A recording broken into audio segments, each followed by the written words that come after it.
After being cut from his grandfather's will, the only inheritance the veteran Gary received was an old leather dog toy.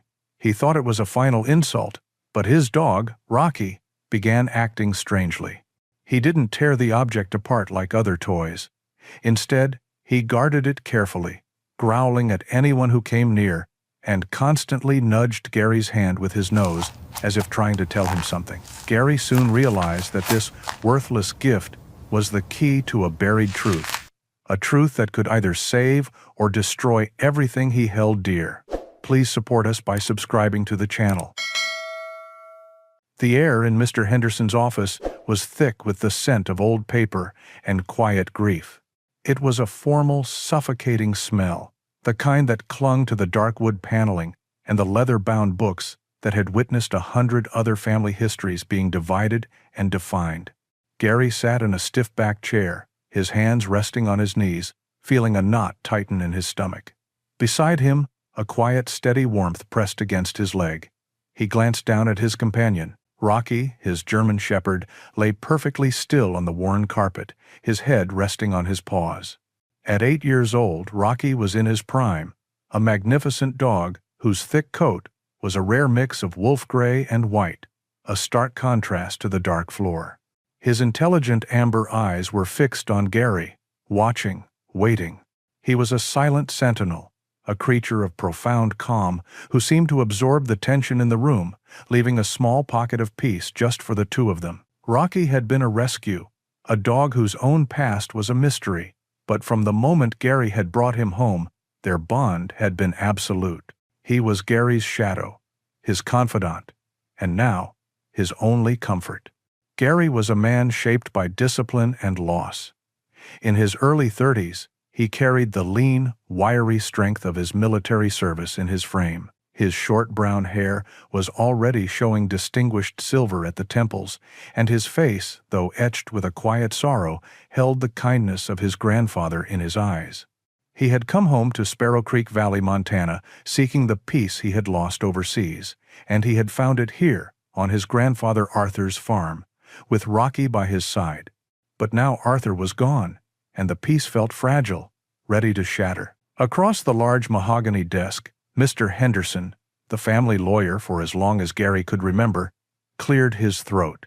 He was a frail man with thinning white hair and a weary expression, as if he carried the weight of every will he'd ever read. "As per Arthur Wilson's final will and testament," he began, his voice raspy, "we will now proceed with the distribution of the primary assets." Gary's gaze drifted to his cousin, who sat in the chair closest to the desk. David was a few years younger than him, with a softer build and wearing a crisp button-down shirt that looked out of place in the rustic valley.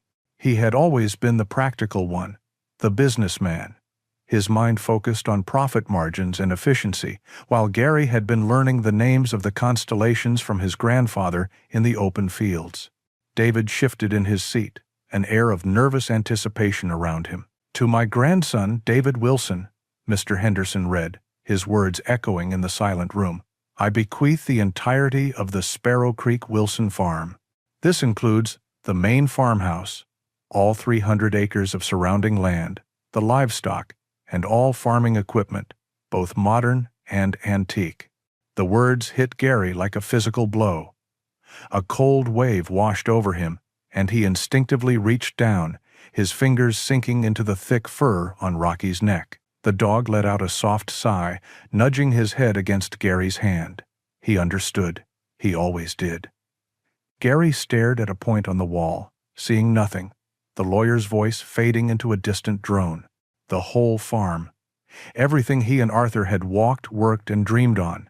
Every memory, every lesson, every sunset viewed from the porch, all handed to David. He risked a glance at his cousin. David was staring down at his hands, his expression a mixture of profound relief and the slightest hint of guilt as he avoided Gary's eyes. "And to my grandson, Gary Wilson," Mr. Henderson continued, turning a page.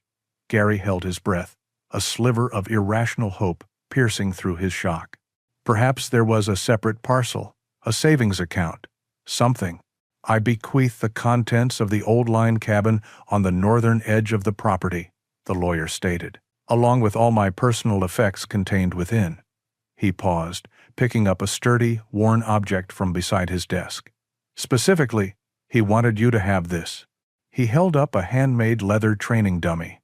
It was old, the dark brown leather softened with age and use, the stitching thick and incredibly sturdy, clearly the work of a skilled craftsman.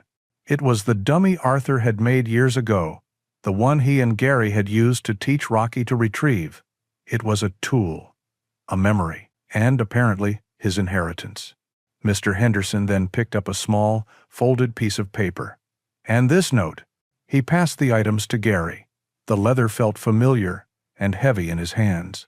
The note simply had his name, Gary, written on the front in his grandfather's unmistakable, spidery script.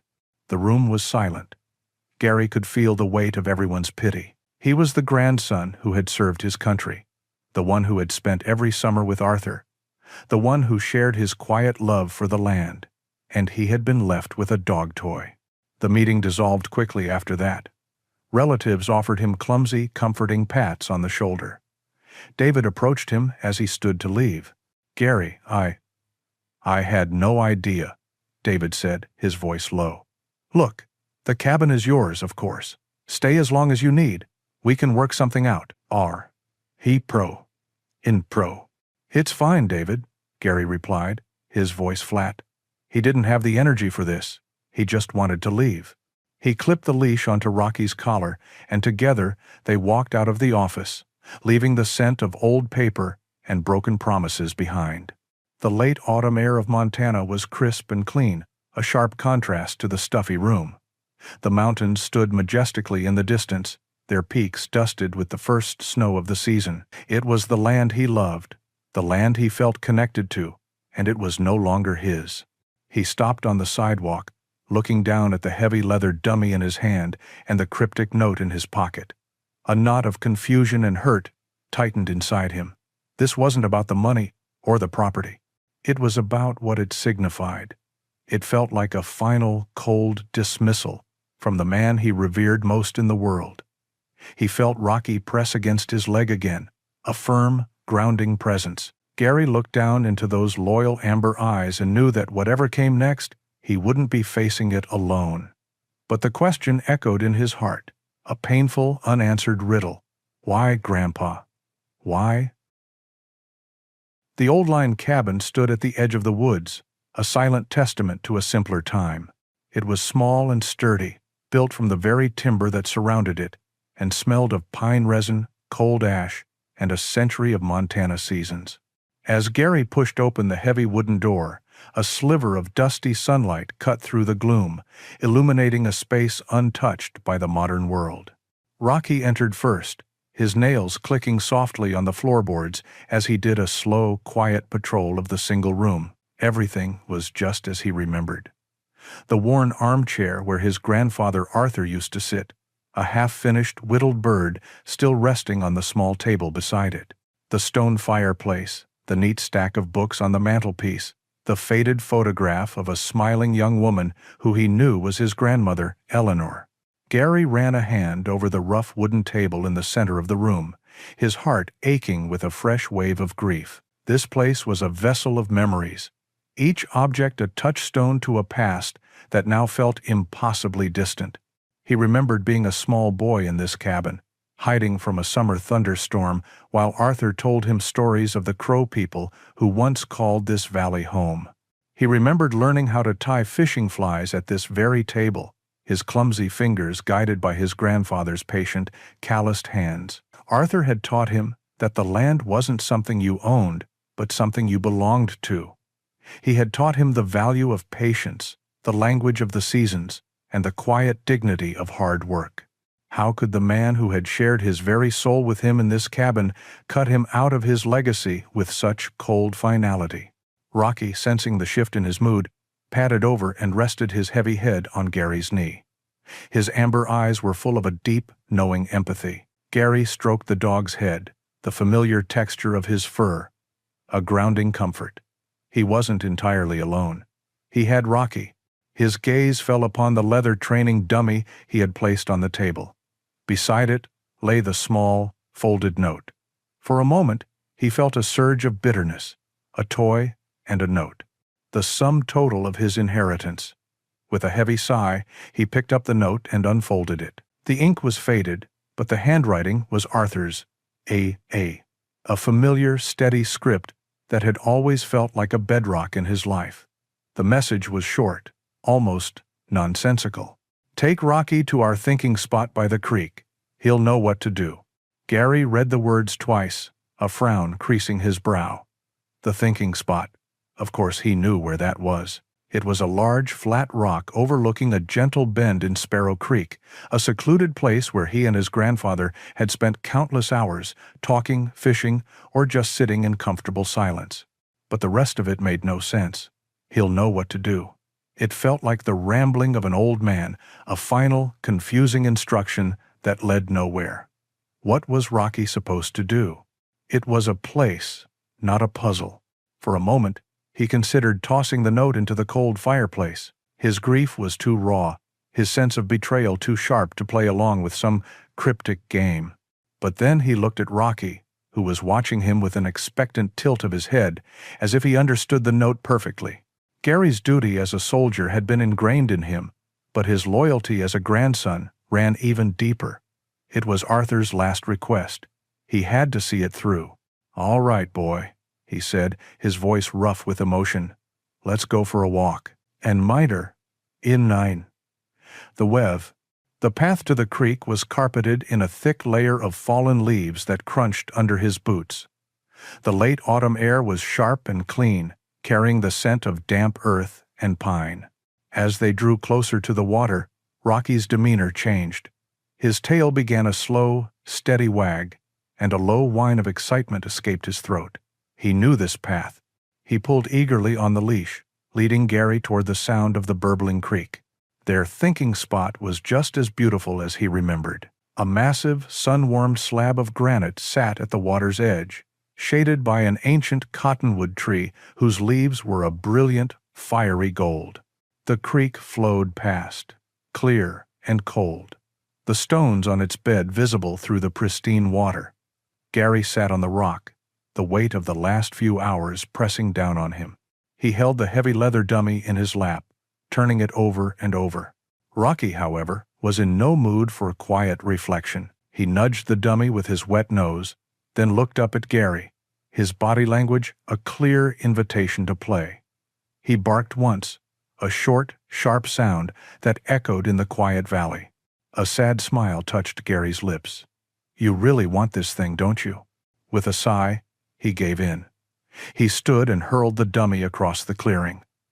Rocky exploded into motion, a gray and white blur of joyful energy, and retrieved it flawlessly, dropping it at Gary's feet. They played for several minutes, the simple, repetitive act of throwing and retrieving a welcome distraction. For a moment, Gary could forget the will, the hurt, the confusion, and just share a moment of pure, uncomplicated happiness with his dog. On the final throw, Rocky brought the dummy back, but instead of dropping it, he lay down on the rock and began to work on it. He wasn't tearing it apart like a lesser dog might. His actions were focused, his powerful jaws concentrating on one specific spot along a thick, hand-stitched seam. Gary watched, curious. A low growl of effort rumbled in Rocky's chest. The old waxed thread, weakened by years of use, began to strain. Gary heard a distinct snapping sound. The seam gave way. As it split open, something small and dark slipped out from a hidden pocket within the leather padding, clinking softly as it hit the surface of the rock. Gary knelt, his heart suddenly pounding. Lying there in the afternoon sun was a single, old-fashioned brass key. It was heavy, solid, and etched with a number. Rocky looked up from his prize, panting happily as if he had just completed the most important task of his life. Gary picked up the key, its cool metal a stark, undeniable reality in his hand. This was no accident. The sturdy toy, the cryptic note, the game of fetch, it had all been a plan. A message sent from beyond the grave. The confusion hadn't vanished, but it was now overshadowed by a profound and electrifying mystery. His grandfather hadn't left him with nothing. He had left him a key. The world seemed to shrink until it contained only the rock, the dog, and the small piece of brass resting in the palm of Gary's hand. The creek continued its timeless journey, its gentle burbling the only sound in the sudden, profound silence. Gary stared at the key, his mind racing to connect the pieces of this impossible puzzle. The meticulously crafted training dummy, the cryptic note, the specific location, and now this. This was not a coincidence. This was a carefully constructed path. A shiver ran down his spine, a feeling that was part fear and part exhilaration. His grandfather hadn't been cruel or forgetful. He had been deliberate. Every action, every word, every seemingly unfair decision had been a single step in a plan that was only now beginning to reveal itself. Gary turned the key over. It was old, but clean, the brass worn to a soft gleam. Stamped into the head of the key was a 3-digit number, 247. His mind immediately jumped to the one place in Sparrow Creek where such a key and number would belong: the Montana Merchants Bank. It was an old institution, a stone fortress of secrets and security that had stood on Main Street since the town was founded. A safe deposit box. That had to be it. It was the only explanation that made sense. He slipped the key into his pocket, the weight of it both a burden and a promise. Rocky, who had been watching him with patient intensity, seemed to sense the shift in his resolve. The dog stood, stretched, and nudged Gary's hand with his nose as if to say, "Well, what are we waiting for?" The walk back to the cabin was a blur. Gary's thoughts were a whirlwind of questions. What could be in that box? Why go to all this trouble? Why couldn't his grandfather just have told him man to man? A familiar pang of hurt returned, softer this time, but still present. All this mystery felt like a game. And Gary wasn't in the mood for games. He was grieving. He was lost. Back inside the cold, dusty cabin, he began to pace. The floorboards creaked under his heavy boots. He pulled the key from his pocket and placed it on the table, right next to the note. A key and a command. What if it was nothing? Just some old documents, a forgotten keepsake with no real value. What if the hope that was now flickering to life inside him was just setting him up for another, deeper disappointment? The thought was paralyzing. Maybe it was better not to know, to just accept the hand he'd been dealt and try to move on. He sank into the old armchair, burying his face in his hands. The silence of the cabin pressed in on him. He felt the familiar weight of Rocky's head on his knee. He looked down into those steady amber eyes. There was no doubt in them, only a quiet, unwavering trust. Rocky believed in him, and by extension, he seemed to believe in the path Arthur had laid out. "What do you think, boy?" Gary whispered, his voice hoarse. "Is this some wild goose chase? Am I crazy for even thinking about it?"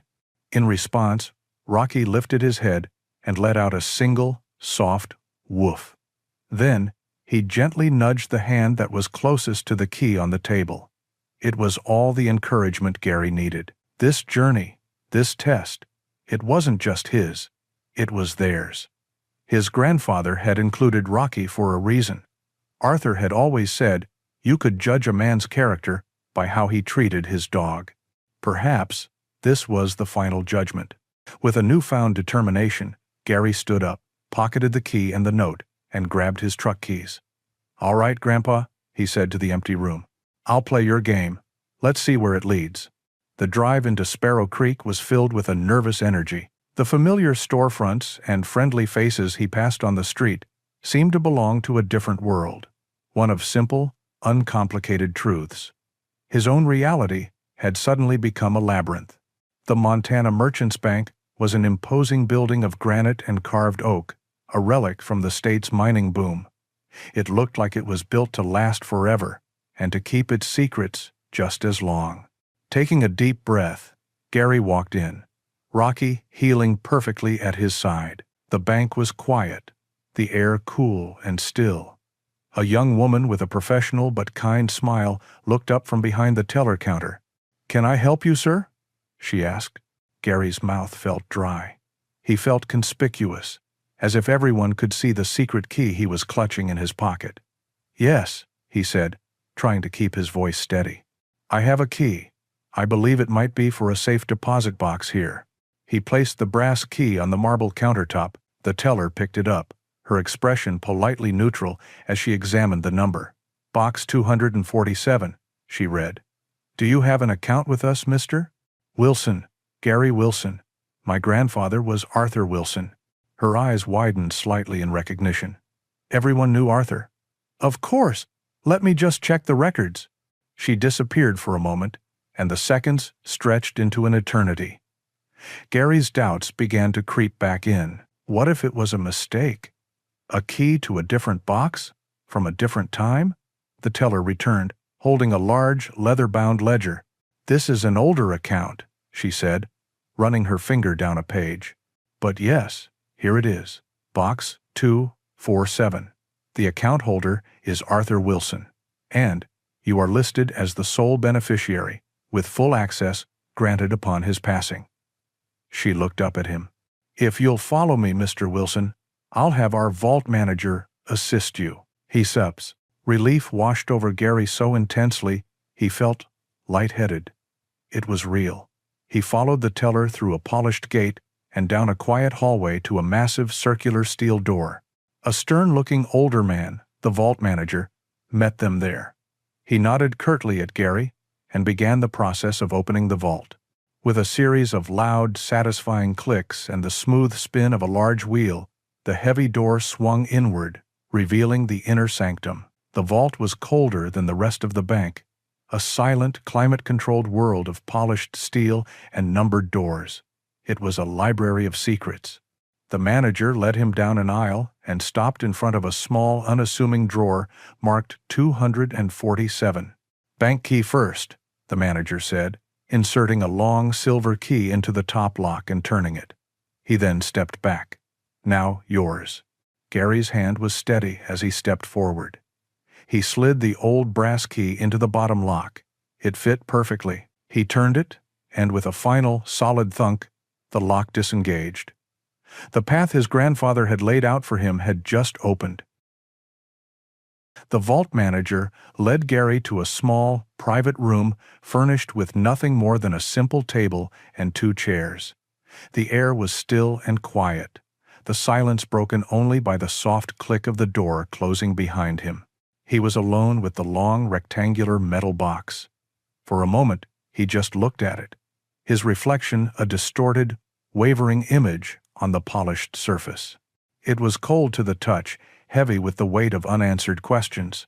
He took a deep, steadying breath and lifted the lid. Inside, resting on a bed of dark velvet, were 2 items. The first was a thick, official-looking folder tied with a simple string. The second was a sealed, cream-colored envelope. On its front, in his grandfather's familiar hand, were 2 words, for Gary: the facts or the feelings. He decided he needed the facts first. His hands trembled slightly as he untied the string on the folder and opened it. The top document was dense with legal language, but a few key phrases leaped out at him, stark and undeniable against the heavy paper. Deed of ownership. The property described was a parcel of 40 acres located in Sparrow Creek Valley, County of Gallatin, State of Montana, commonly known as Spring Creek Meadow. And under the line marked Grantee was his own name, Gary Wilson. He read it again, and then a third time. His mind struggled to accept what his eyes were seeing. Spring Creek Meadow. It wasn't just any piece of land. It was the heart of the farm, the place where the valley's lifeblood bubbled up from the earth in a series of pristine, ice-cold springs. It was the most beautiful, the most vital, the most sacred part of his grandfather's world. And it was his. The cold emptiness that had taken root in his heart at the will reading was suddenly flooded with a disorienting, overwhelming warmth. It wasn't a dismissal. It was a gift beyond measure. But why? He carefully set the deed aside and picked up the envelope. His fingers fumbled with the seal, his heart pounding against his ribs. He unfolded the pages within and began to read the last words his grandfather would ever speak to him. My dear Gary, if you are reading this, then it means two things. First, that an old man's foolish plan actually worked, and second, that you have passed my final test. Forgive me for the theatrics, son, and forgive me for the hurt I know the will must have caused you. It was the only way I could think of to make sure our family's heart fell into the right hands. You see, the world is changing, not for the better, I fear. Men in suits from faraway cities look at our valley, and they don't see the beauty or the history. They see a resource to be bottled up and sold. I've seen it coming for years. They will come for the water, Gary, and I couldn't bear the thought of our spring, your grandmother Eleanor's favorite place on earth, ending up on a corporate balance sheet. I love both of my grandsons. David is a smart boy, with a good head for business. He will make the farm profitable in ways I never could. But his eyes see the value of $1. Your eyes, Gary, you see the value of a sunset. You understand that a legacy is more than just land and money. It's the story the land tells. David would have fought to get the best price for the meadow. You are the only one who would fight to protect the meadow itself. That is why I had to create this test. I have entrusted this box and its contents to my old friend, Mr. Peterson, the manager at the bank. He has my instructions to grant you access once he has verified your identity, and you have presented the key. He is a good man and can be trusted with this secret. And that brings me to the key itself. I know the will must have made you feel like you were worth no more than a dog toy. That was part of the test. That leather dummy was my final message to you. I stitched it myself, with waxed thread and thick hide. I made it strong enough that only a dog with true heart and persistence could ever break it open. A dog like Rocky.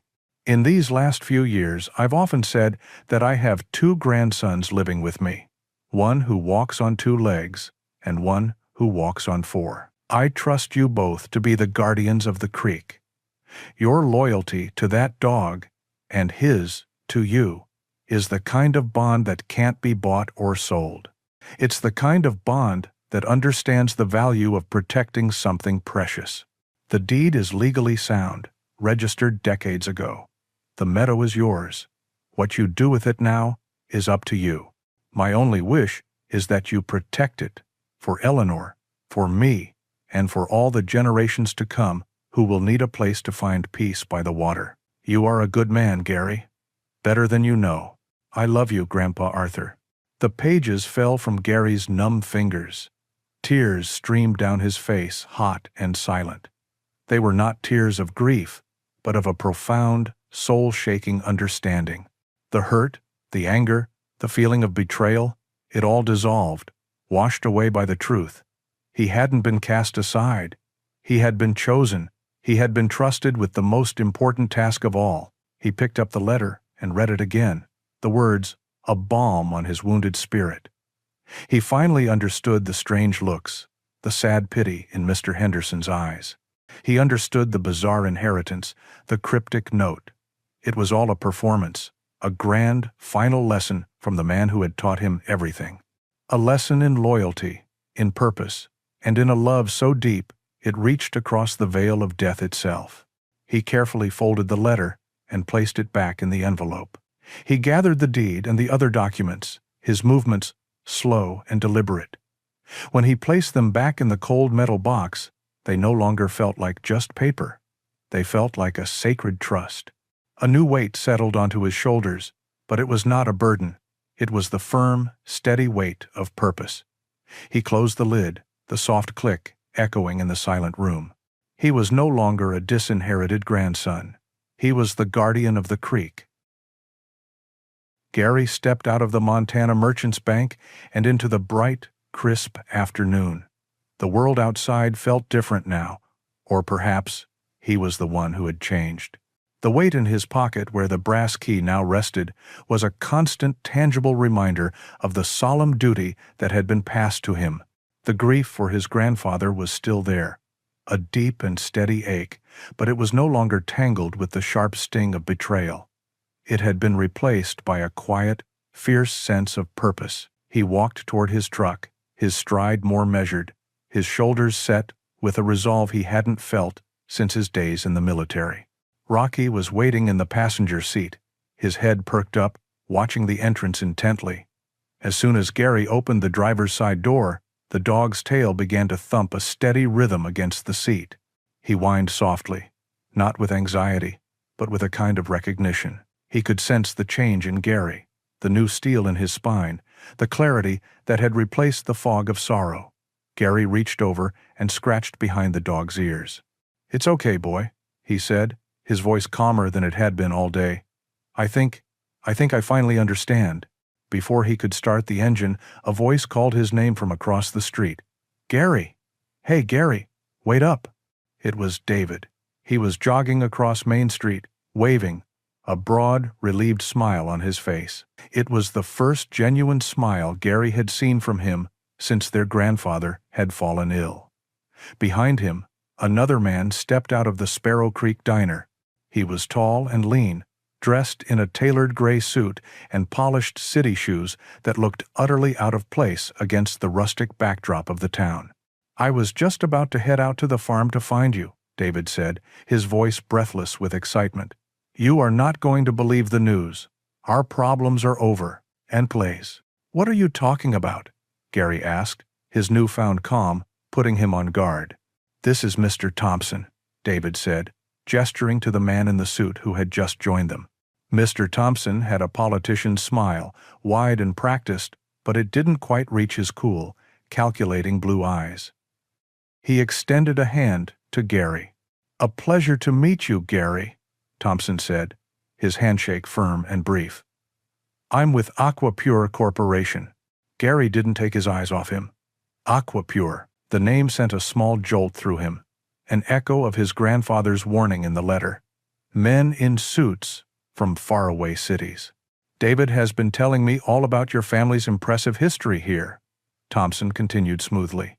"A truly remarkable legacy." David could barely contain his excitement. "They want to buy the farm, Gary, the whole thing.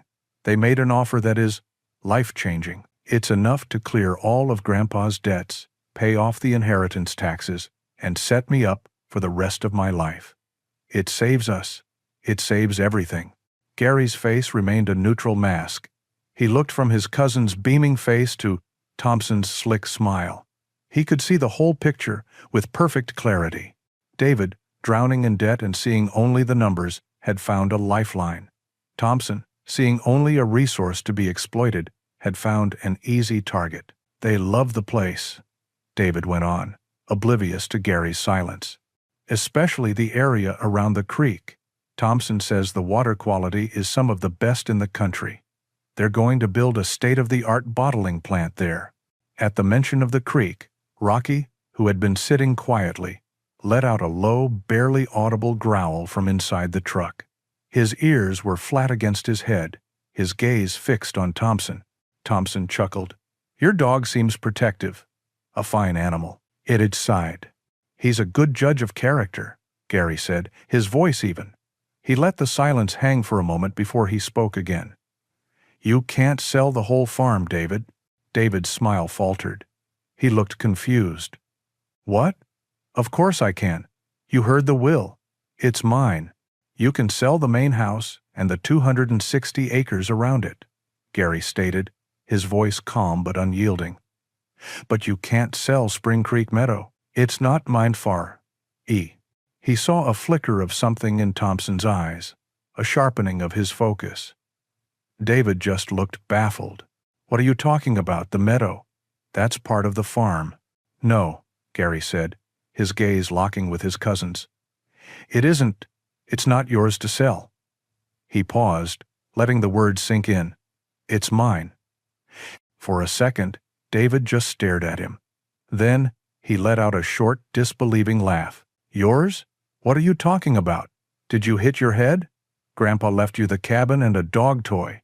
The anger that flashed in David's eyes was raw and real, fueled by the financial desperation he had been living with for months. Is this some kind of joke? Some pathetic attempt to get back at me because you felt left out? I'm trying to save this family from bankruptcy, and you're standing here telling fairy tales? It's not a fairy tale, Gary said, his voice dangerously quiet. Then what is it? David demanded, his voice rising. Some old story Grandpa told you when you were a kid? You think that will hold up against a legal will? I have a multi-million-dollar deal on the line, Gary. A deal that saves our grandfather's name from ruin. Don't you dare try to sabotage this out of jealousy. Gary felt a surge of his own anger, but he pushed it down, channeling it into cold resolve. This was the moment his grandfather had prepared him for. The moment of the test. He held up the thick folder he had carried from the bank. It's more than a story, David, he said. It's a legally registered deed, and it says that the 40 acres of Spring Creek Meadow belong to me.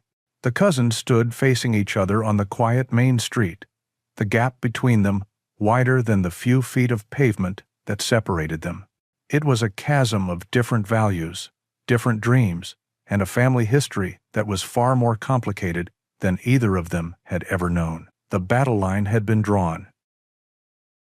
The confrontation on Main Street left a bitter taste in Gary's mouth.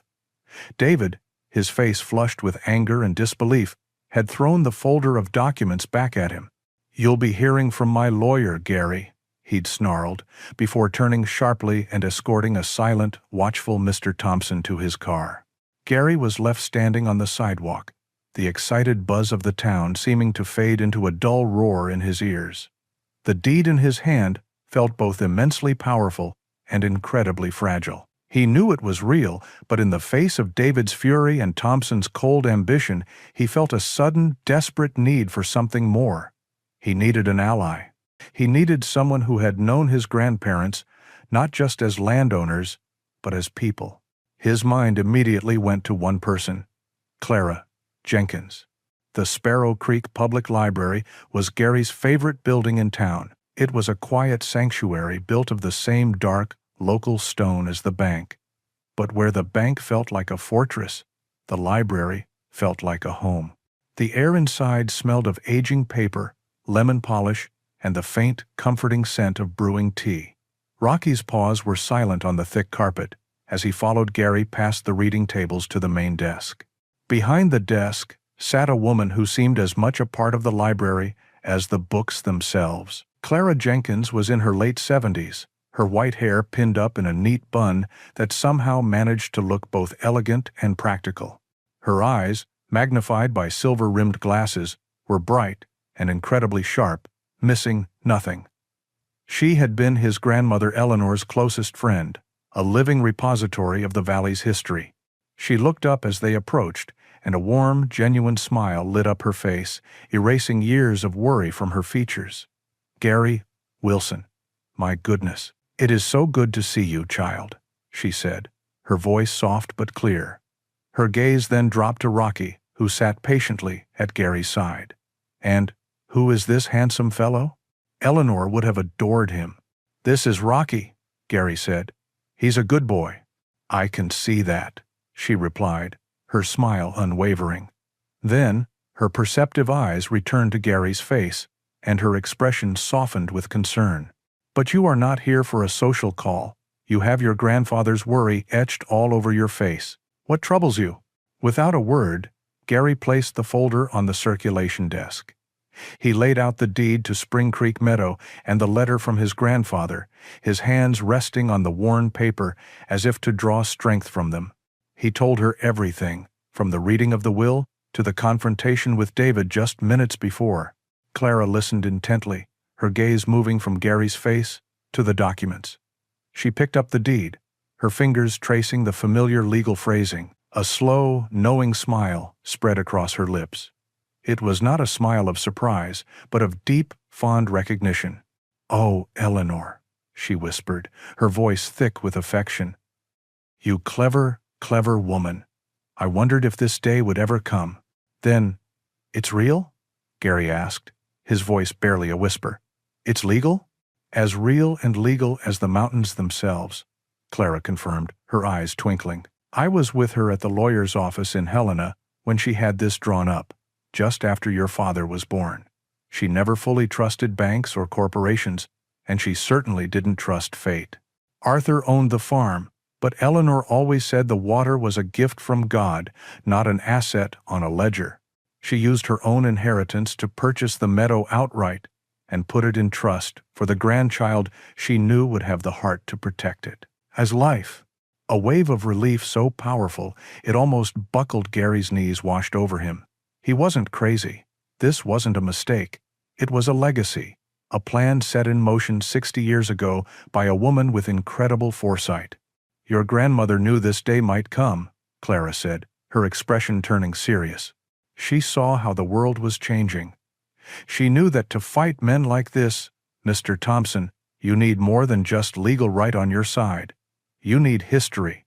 You need the truth. It's so. It's theory. Her eyes gleamed with a new purpose. Wait right here. She disappeared into the library's archives, a maze of tall shelves and map cabinets in the back. Rocky lifted his head, watched her go, and then rested it back on his paws with a soft sigh. A few minutes later, Clara returned, her arms laden with a collection of fragile, oversized folders and rolled-up documents. She carefully spread them out on a large, sunlit reading table. It was an arsenal of history. First, she unrolled a geological survey map of the valley from the 1942nd. It was old, the lines hand-drawn, the paper brittle. Look here, she said, her finger tracing a network of faint blue lines that all converged at a single point. This is Spring Creek Meadow. It's not just a creek, Gary. It's the source. All these other streams, the underground water tables that feed every farm from here to the county line, they all begin right here. What happens at the source affects everyone downstream. Next, she opened a folder of yellowed newspaper clippings from the Sparrow Creek Chronicle. She pointed to one from a blistering hot summer in the 1952nd. The headline read, "Wilson Spring Saves Valley Flocks." The article described a devastating drought where Arthur and Eleanor had opened their land, allowing their neighbors to water their livestock from the only spring that hadn't run dry. Another clipping showed a picture of his grandparents receiving a Community Stewardship Award. Finally, she opened a more modern folder, this one filled with articles she had printed from the internet. They were from small towns in Wyoming, in Colorado, in Utah. The headlines were chillingly similar. Aquapure pledges growth, leaves town with dry wells. The real cost of a bottling plant, how one community lost its water. Broken promises. Inside Aquapure's rural expansion strategy. This is their pattern, Clara said, her voice low and grim.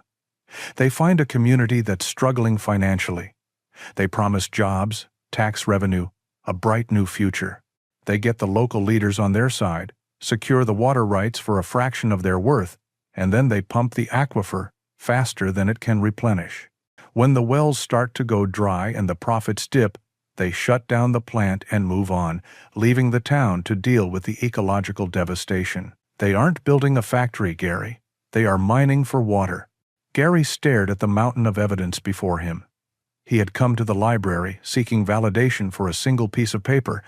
He was leaving with the full, undeniable weight of his family's legacy and a clear, terrifying picture of the enemy he was facing. This was no longer just about his inheritance. It was about the future of his entire community. He looked at Clara, his heart filled with gratitude. "Thank you," he said. She placed a warm, steadying hand on his arm. "Your grandmother always said you had the heart of a fighter, hidden under all that quiet. She knew you wouldn't back down when it mattered. Now, go and fight for her." The news of Gary's claim to Spring Creek Meadow spread through the valley like a wildfire in a dry season. In a small town like Sparrow Creek, secrets were a currency, and this one was gold. But the story that reached the ears of his neighbors was not the one Gary knew to be true. It was a twisted, simpler version, a narrative skillfully shaped by a voice that was not his own. The change was subtle at first, a conversation that would stop abruptly when he walked into the general store, the friendly waves from passing trucks that were now hesitant or absent altogether. Then came the whispers. He heard them at the feed co-op, two ranchers talking in low voices, their glances darting his way. "Holding the whole deal hostage," one of them muttered. "Trying to squeeze more money out of it. Selfish, if you ask me." Each cold shoulder, each averted gaze, was a small cut. These were people he'd known his whole life, men his grandfather had shared coffee with for 50 years. He had expected a fight from Aquapure, but he hadn't been prepared for a fight with his own community. He felt a profound sense of isolation creeping in, a feeling he hadn't experienced so acutely since his first days in a war zone overseas. Rocky seemed to feel it too. The German shepherd, usually relaxed and confident on their trips to town, now stayed closer to Gary's side, his body a solid, protective barrier. His amber eyes scanned the faces of the people they passed, a low, quiet rumble occasionally vibrating in his chest when someone stared a moment too long. He was a silent defender against a threat he couldn't see but could clearly sense in the tense set of his owner's shoulders. The architect of this campaign of whispers made no secret of his work. Gary saw Mr. Thompson frequently. He was a constant presence in town, buying rounds of coffee for the business owners at the diner, talking earnestly with town council members on the courthouse steps. He spoke of progress, of jobs, of a modern future, for a valley struggling with the realities of modern agriculture. He was charismatic and convincing, and he painted a very clear picture. Aquapure was the future, and Gary Wilson was the past. A stubborn, greedy man standing in the way of prosperity for everyone. The pressure was immense, a constant, grinding weight. There were moments, late at night, in the quiet of the cabin, when doubt would creep in. Was he wrong to stand in the way? David was his family, and he was in real financial trouble. The town needed jobs. Was his sentimental attachment to a piece of land, a promise to a dead man, worth more than the tangible future of his community? It was on a drive back from one of these isolating trips to town that his doubt was burned away by a cold, sharp certainty. He was on the county road, about a mile from the farm's main entrance, when he saw it. Tucked just off the road, partially shielded by a thicket of lodgepole pines, was a sleek, black rental car. The sun glinted off the windshield, but he could just make out the silhouette of a single person in the driver's seat. Thompson. Gary slowed his truck, his hands tightening on the steering wheel. Thompson wasn't doing anything. He was just sitting there, parked, his car pointed towards the rolling hills that led to Spring Creek Meadow. He was watching. In an instant, Gary was no longer a grieving grandson. He was a soldier again. His training, long dormant, flooded his senses. This wasn't a casual stop. This was reconnaissance. This was an enemy studying the terrain, assessing the objective, planning his next move. The lingering scent of coffee from the diner, the friendly handshakes, that was the public front. This was the truth. A predator, silently watching from the shadows. The cold knot in Gary's stomach was not fear. It was the familiar, chilling clarity of recognizing a threat. He kept driving, not wanting to reveal that he had spotted him, but he watched in his rearview mirror. A few minutes later, Thompson's car pulled back onto the road and headed back toward town. The encounter couldn't have lasted more than a minute, but it had changed everything. His grandfather's letter had warned him about men in suits, but it was this image, the silent car watching from the trees, that made the threat viscerally real. This was not a negotiation. It was a battle, and Thompson was not a man who played by the rules. That evening, Gary didn't stay in the cabin. He took Rocky and walked to Spring Creek Meadow. The sun was setting, painting the vast Montana sky in strokes of deep orange and purple. The air was cold and pure, and the only sound was the musical rush of the spring as it began its journey down the valley. This was the legacy. Not the whispers in town, not the contracts or the dollar signs. This was it. The clean water, the ancient cottonwoods, the quiet promise of life. He knelt by the water's edge and dipped his hand in. It was achingly cold, a shock to the system that felt clarifying. He looked at his reflection, the face of a man who was tired, who was being pushed from all sides, but whose eyes held a new, harder light. The pressure, the isolation, the rumors, they hadn't weakened him. They had stripped away his doubts, leaving only the raw, unshakable core of his purpose. Rocky came and sat beside him, leaning his solid weight against Gary's shoulder. They sat in silence, two guardians watching over the land as the first stars began to appear in the twilight sky. The town could turn its back on him. His cousin could despise him. Thompson could scheme in the shadows. It didn't matter. They didn't understand, but he did, and he would not fail. The shadow that had fallen over the meadow had not instilled fear. It had solidified his resolve into something as hard and enduring as the mountains themselves. Night fell over Sparrow Creek Valley like a thick, velvet curtain. The moon was a sliver of silver, offering little light, and the stars in the vast Montana sky seemed cold and distant.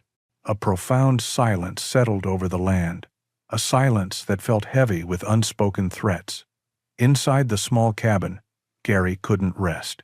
The image of Thompson's car, a dark predator watching from the tree line, was seared into his mind. His military training had taught him one undeniable truth: an enemy doesn't scout a position unless they intend to act. He pulled on a dark jacket and sturdy boots, his movements quiet and deliberate. "Come on, boy," he said softly. "We're going on a walk." Rocky, who had been dozing by the cold fireplace, was on his feet in an instant. There was no playful tail wag, no excited yip. He seemed to understand the gravity of the mission, his posture alert, and his movements economical. He was no longer just a companion. He was a partner, ready for duty. They moved through the darkness like shadows, avoiding the open paths and sticking to the cover of the trees. The air was frigid, and their breath plumed in the faint moonlight. Gary's senses were on high alert, every snap of a twig, every rustle of leaves in the wind, registering in his mind. He was patrolling the fence line of Spring Creek Meadow, his eyes scanning the darkness for anything out of place. They had been walking for nearly an hour when it happened. They were approaching the northern edge of the property, near the dense aspen grove that shielded the primary source of the spring. Gary was about to continue along the fence, but Rocky stopped dead. His entire body went rigid, his head low, his nose twitching as he tasted the air. A low growl, more a vibration than a sound, rumbled deep in his chest. The fur along his spine bristled. He was not looking at the fence, but deeper into the property, towards the heart of the spring. "What is it, boy?" Gary whispered, immediately crouching down and placing a calming hand on the dog's back. He trusted his dog's instincts more than his own eyes. Rocky ignored the hand, taking a single, silent step forward, his focus absolute. He was a hunter who had found a scent. Gary followed his lead, moving from the cover of one tree to the next, his heart pounding a slow, heavy rhythm against his ribs. As they drew closer, he began to hear it. Voices, low and guttural, muffled by the trees and the gentle sound of the bubbling spring. He heard the clink of glass against rock. They found a vantage point behind a large, moss-covered boulder, not 50 yards from the source. Peering around the edge, Gary saw them. Two figures, their faces illuminated by the focused beams of headlamps. One was Thompson. The other was a stranger, a stocky man in practical outdoor gear, with bags of equipment at his feet. He was kneeling at the water's edge, siphoning water into a series of small glass vials. Gary's blood ran cold. They were trespassing, and they were taking samples. His grandfather's words from the letter echoed in his mind. "They will come for the water." He slowly, carefully, pulled his phone from his jacket pocket. His fingers felt clumsy with cold and adrenaline. He shielded the screen with his body, swiped to the camera, and hit record. The small red light was a beacon of defiance in the oppressive darkness. He held the phone steady, zooming in just enough to capture their faces and their actions clearly. The video recorded the stranger scooping a sample of sediment from the creek bed into a plastic bag. The date and time stamp, a silent digital witness in the corner of the screen. As he filmed, their voices carried clearly in the still night air. "The water is clean, Thompson," the stranger said, his voice gravelly. "Extremely clean. The initial field tests are off the charts. The lab results will confirm it." Thompson let out an impatient sigh. "That's a problem. We need leverage. Find something. Some trace mineral we can flag as a potential contaminant with the EPA. Anything. If the water quality is too perfect, our public utility claim looks weak." Gary's stomach tightened. They weren't just taking samples. They were looking for a way to fabricate a flaw, to poison the well with lies if not with chemicals. "It's not going to matter," Thompson said, his voice dripping with condescending confidence. "Even if we can't discredit the water, our legal team in Helena is ready. We'll file a motion to challenge the validity of the deed, tie it up in probate court for years. The veteran will run out of money for lawyers long before we do. We'll bleed him dry. We will get this land, one way or another." The stranger nodded, packing his vials into a cushioned case. "Whatever you say, you're paying the bills." It was the smoking gun. Their entire strategy laid bare. It wasn't a legal fight. It was a war of attrition, and Gary had just captured it all. He continued to record as the two men packed their equipment, swept the area with their lights to make sure they'd left nothing behind, and then made their way back towards the road, their headlamps, two bouncing orbs of light, disappearing into the darkness. Gary waited, unmoving, for a full 10 minutes after they were gone, the silence of the meadow slowly returning. Finally, he stopped the recording. The video file was a small, glowing thumbnail on his screen. It was everything. He sank back behind the boulder, the adrenaline leaving him feeling shaky and cold. He looked down at Rocky, who was now sitting calmly beside him, the tension having melted from his body the moment the intruders had left. Gary wrapped his arms around his dog's powerful neck, burying his face in the thick, familiar fur. "You did it, boy," he whispered, his voice thick with emotion. "You found them. You heard them when I couldn't." Rocky whined softly and licked his face. In the cold, lonely darkness, under the watchful eyes of the mountains, the Guardian and his partner had found the fangs they needed to fight back. It wasn't luck. It was a bond of unwavering trust, a partnership between a man's resolve and a dog's profound, incorruptible instincts. The Sparrow Creek Town Hall was a historic building, its stone walls having absorbed the hopes and anxieties of the valley for over a century. Tonight, those walls seemed to strain under the pressure. The room was packed, a standing-room-only crowd that had split itself down the middle aisle as if by an invisible line. On one side sat the business owners, the younger residents, and those whose farms were struggling, their faces a mixture of hope and apprehension. They sat with David and Mr. Thompson. On the other side were the older farming families, the ranchers whose ancestors had settled this land, and a small group of environmental advocates from the county seat. They sat with Gary and Clara. Gary sat in the front row, the folder of historical documents on his lap. At his feet, Rocky lay in a perfect, quiet downstay, his presence a silent island of calm in a sea of tension. He seemed to understand the solemnity of the occasion, his gaze occasionally lifting to Gary's face as if for reassurance. The 5 members of the town council sat at a raised table at the front, looking overwhelmed. They were ordinary people, a hardware store owner, a high school teacher, a third-generation rancher, tasked with making a decision that would shape the valley's future forever.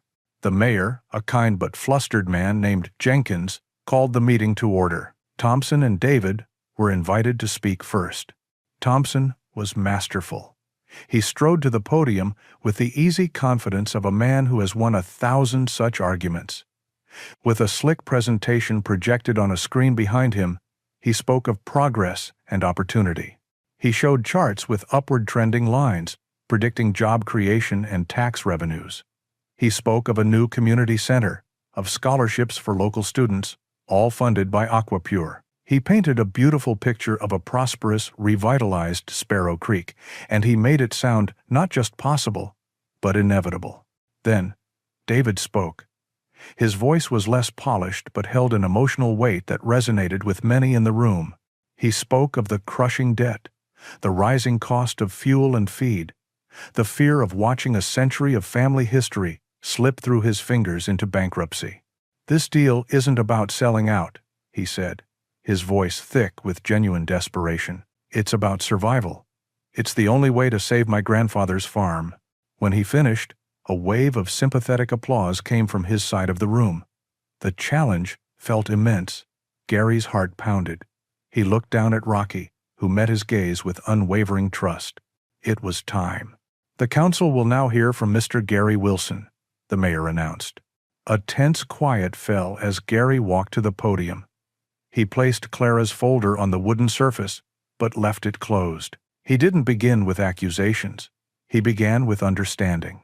"I understand why this offer is so appealing," he said, his voice quiet but carrying to every corner of the room. "I know our town is struggling, and I know my cousin David is carrying a heavy burden. I love this farm as much as he does." He then told them his story. He spoke of his grandfather, of the will, of the profound hurt of being left with nothing but what he thought was a simple dog toy. He told them about the cryptic note, the walk to the creek, and the moment of pure, simple joy playing fetch with Rocky. He described the snapped thread, the glint of brass on stone, and the discovery of the key. The room was utterly silent, captivated. "My grandfather's will wasn't about property," Gary continued, his voice gaining strength. "It was a test of character. He left me a key that could only be found through loyalty and love, because he knew that the person entrusted with our family's greatest treasure needed to have those qualities above all else." He opened the folder and held up the deed. "This is that treasure, Spring Creek Meadow. My grandmother Eleanor used her own inheritance to buy and protect this land 60 years ago, because she knew, as my grandfather did, that the spring is the heart of this valley. It is our history." He gestured to the copies of old newspapers Clara had given him. "It saved our neighbors during the Great Drought, and it is our future." He finally turned his gaze to Thompson, who was watching him with a look of bored condescension. "Aquapure has made many promises tonight, but what are their promises worth? What are their true intentions when they think no one is watching?" He pulled his phone from his pocket. "I believe the people of Sparrow Creek deserve to know. It's not Adhitensha." He connected the phone to the projector. The slick corporate logo of Aquapure was replaced by a grainy, dark video. A collective gasp went through the room. The footage was shaky, but the images were clear. Thompson and a stranger, trespassing in the dead of night, their faces illuminated by headlamps. The crowd watched in stunned silence as the figures took samples of soil and water. Then came the audio. Thompson's voice, clear and cold in the night air. "Find something, some trace mineral we can flag as a potential contaminant.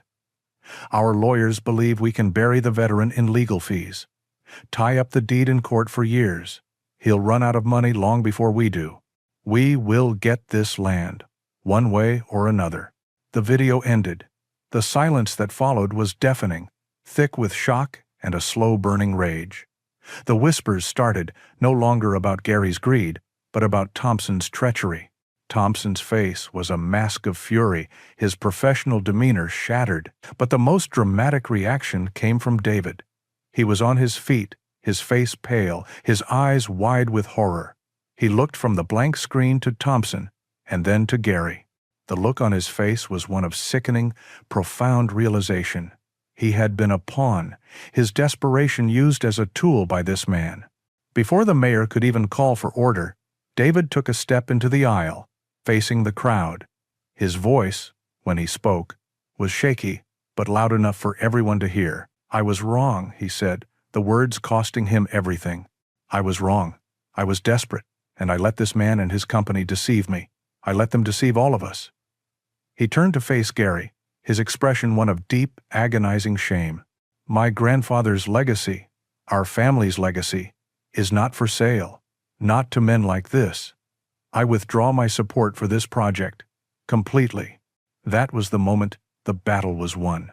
A wave of applause and shouts of support erupted from all corners of the room. The mayor banged his gavel, calling for the vote. It was a formality. One by one, each of the 5 council members spoke their decision into the microphone. No, no, absolutely not. No, no. The final bang of the gavel sealed it. The proposal was defeated. The room exploded in cheers and relief. Gary felt a hand on his leg and looked down. Rocky had lifted his head and was looking up at him, letting out a soft, happy whine. The tension had finally broken, and the valley's heart was safe. In the days following the fateful town meeting, a profound quiet settled over Sparrow Creek Valley. It was not the tense, watchful quiet of before, but a deep, peaceful calm, like the air after a cleansing rain. Mr. Thompson and his Aquapure Corporation vanished as quickly as they had arrived, their slick rental cars and broken promises leaving nothing behind but a cautionary tale that would be told for generations. The change in the town was immediate and palpable. The cold shoulders and suspicious glances that had followed Gary were replaced with warm smiles and firm, appreciative handshakes. Old ranchers who had been swayed by Thompson's talk of progress now tipped their hats to him in a gesture of respect. The owner of the general store insisted his coffee was on the house. The community, having been pushed to the brink, had looked into the heart of what it valued most and chosen to protect it. They had chosen the land over the ledger. The most important change, however, happened not in the town, but on the front porch of the old Wilson farmhouse. A few days after the meeting, Gary found David sitting there, staring out at the fields. His ambition had almost cost them. He looked humbled, the aggressive confidence drained from him, leaving behind a weary quiet. Gary sat down beside him, and for a long time, neither man spoke. Rocky, sensing the fragile peace, lay down at their feet, his head resting on Gary's boot, but his tail giving a soft thump whenever David shifted. "I'm sorry, Gary," David finally said, his voice low, his gaze fixed on the horizon. "I was so buried in debt, so terrified of being the one who lost this farm, I couldn't see anything else. I saw the land as a problem to be solved with a spreadsheet. You and Grandpa, you always saw it as a home. Here. Yes. He put you in a tough spot, David," Gary replied, his voice full of a grace he hadn't known he possessed. "And you were trying to do what you thought was right to save it. But I was wrong," David admitted. "He didn't trust me with the meadow, and he was right not to. I would have sold it. I would have sold our family's heart for a quick fix." He finally turned to look at Gary, his eyes filled with a shame that was more powerful than any apology. "Can you forgive me?" "There's nothing to forgive," Gary said, meeting his cousin's gaze. "We're family, and the farm needs both of us. It needs your business sense, and it needs my stubbornness." A small, genuine smile touched David's lips for the first time in weeks. In that moment, on that porch, the rift that had torn their family apart was healed. It was not just a truce, but a new beginning. They started talking, first about the immediate debts, then about the future. David's practical mind, now freed from desperation, began to align with Gary's vision. They spoke of sustainable crops, of partnering with Clara to establish a formal conservation trust for the meadow, of creating a future for the farm that was both profitable and pure. They were a team. Weeks turned into a month. The last of the golden leaves fell from the cottonwoods, and the air grew sharp with the promise of winter. The work was just beginning, but it was joyful work. Gary and David became a familiar sight, walking the property together, their conversations a blend of soil analysis and storytelling. The community rallied around them. Volunteers helped clear old irrigation ditches, and the hardware store owner donated heritage seeds for a new community garden to be planted in the spring. One evening, as the sun began its slow descent behind the snow-dusted peaks of the Gallatin Range, Gary took Rocky for a walk. They followed the familiar path down to Spring Creek Meadow, to their thinking spot by the water. The world was awash in the soft, golden light of dusk. Gary sat on the large, flat rock, the same spot where this impossible journey had truly begun. In his hand, he held the old leather training dummy. He had spent a quiet afternoon in the cabin's workshop, carefully restitching the seam that Rocky's persistence had torn open. He had used his grandfather's old leatherworking tools, his stitches neat and strong. The dummy was whole again, its scar a faint, silvery line that told a story. It was no longer just a toy, it was a symbol of a legacy that had been broken and then mended, stronger than before. He looked out at the water, which flowed clear and strong over the smooth stones. He finally understood the full depth of his grandfather's wisdom. The will hadn't been designed to tear them apart. It had been designed to force them to discover what truly held them together. The true inheritance wasn't the 40 acres of land, it was the responsibility for it. It was the purpose he felt. A quiet, steady sense of belonging that ran deeper than any legal deed. Rocky moved closer, leaning his solid weight against Gary's side, a familiar, comforting presence. Gary wrapped an arm around his loyal companion, burying his face in the thick, gray and white fur of his neck. "He knew, boy," Gary whispered into the quiet evening. "All along, he knew it had to be you. You held the key the whole time." Rocky looked up, his amber eyes seeming to understand everything. He had been the catalyst, the guide, the guardian's faithful partner.